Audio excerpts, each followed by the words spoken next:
एक गांव में दो मित्र नकुल और सोहन रहते थे।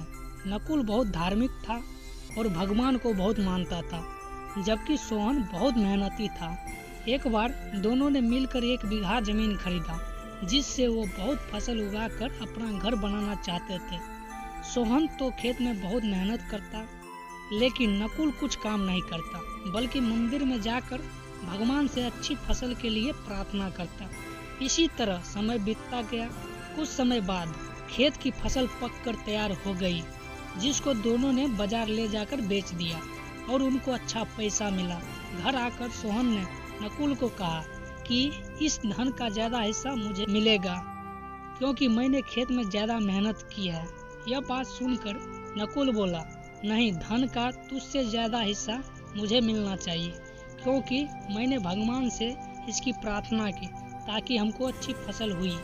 भगवान के बिना कुछ संभव नहीं है।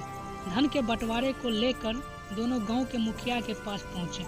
मुखिया ने दोनों की सारी बात सुनकर उन दोनों को 1-1 बोरा चावल दिया, जिसमें कंकड़ मिले हुए थे। मुखिया ने कहा कि कल सुबह तुम दोनों को इसमें से चावल और कंकड़ अलग करके लाने हैं, तब मैं निर्णय लूंगा कि इस धन का ज्यादा हिस्सा किसको मिलना चाहिए। दोनों चावल की बोरी लेकर अपने घर चले गए।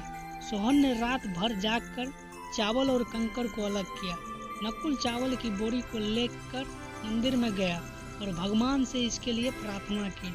अगले दिन सुबह सोहन जितने चावल और कंकड़ अलग कर सका उसको लेकर मुखिया के पास गया, जिसे देखकर मुखिया खुश हुए।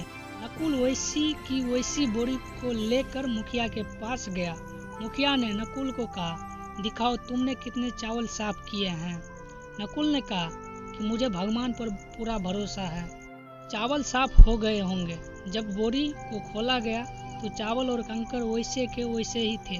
जमींदार ने नकुल को कहा कि भगवान भी तभी सहायता करते हैं जब तुम मेहनत करते हो।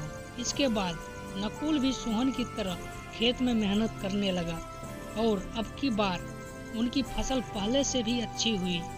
इस कहानी से हमें यह सीख मिलती है कि हमें कभी भी भगवान के भरोसे नहीं बैठना चाहिए। हमें सफलता